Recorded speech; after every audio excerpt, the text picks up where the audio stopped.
What I most enjoy about drawing is the freedom. I don't hear my voice when I draw. The fact that it's not going to hurt anyone if it goes wrong. It's not a punch in the face, it's not aggressive. You can try out new things, it's great. Every day you go a different way.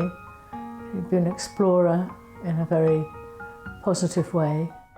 You start with a line and then you end up with a configuration, a shape, a series of symbols or thoughts that have a story behind them. I've always drawn like a child. I went to a child psychiatrist or art therapist when I was 5 to 11, and she taught me to draw rather in the way I teach other people to draw. She just said, draw. Now I draw like a 16-year-old. I've grown up a bit.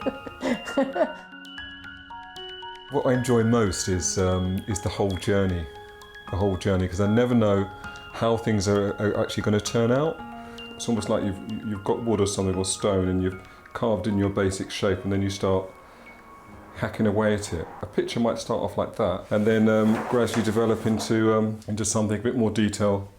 But I like the unknowing of it, not knowing what's it going to happen, you know, which characters are going to pop out, you know, should I do a snake, should I do a bird, should I do feathers?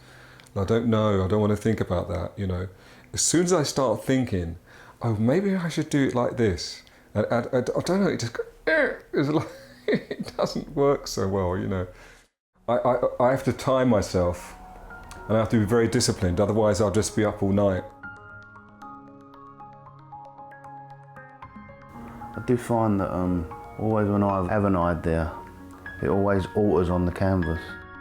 I've touched the canvas and then done a line and then it's kind of expanding. Yeah, it's mainly just spontaneous. It's not planned. It's just like letting out sort of energy, I think. I think it's like therapeutic, really. Chills me out and it makes me happy, so I just do it for that reason.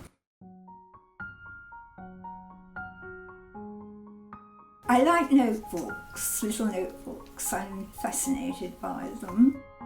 And I wanted to express my emotions a little bit more, so I thought I'd buy the notebooks and do little drawings in them.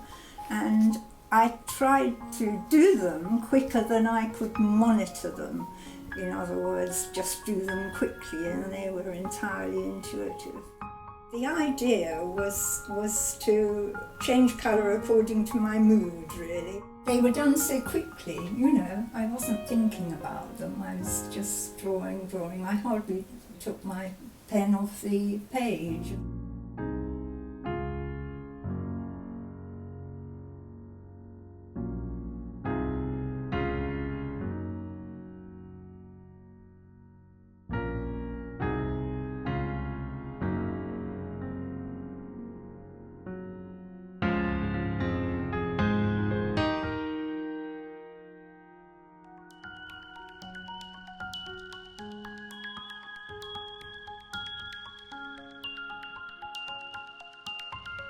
I lose myself. I like the creative process. I like using the paper and the materials and letting my imagination go.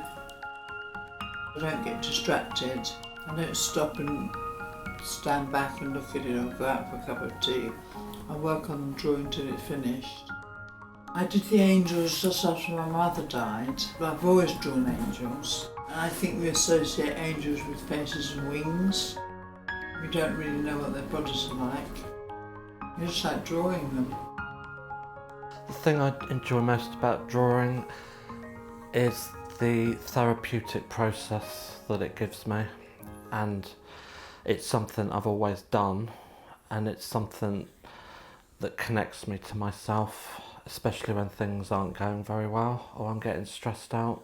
It's quite instinctive and it's governed actually by my moods and how I feel.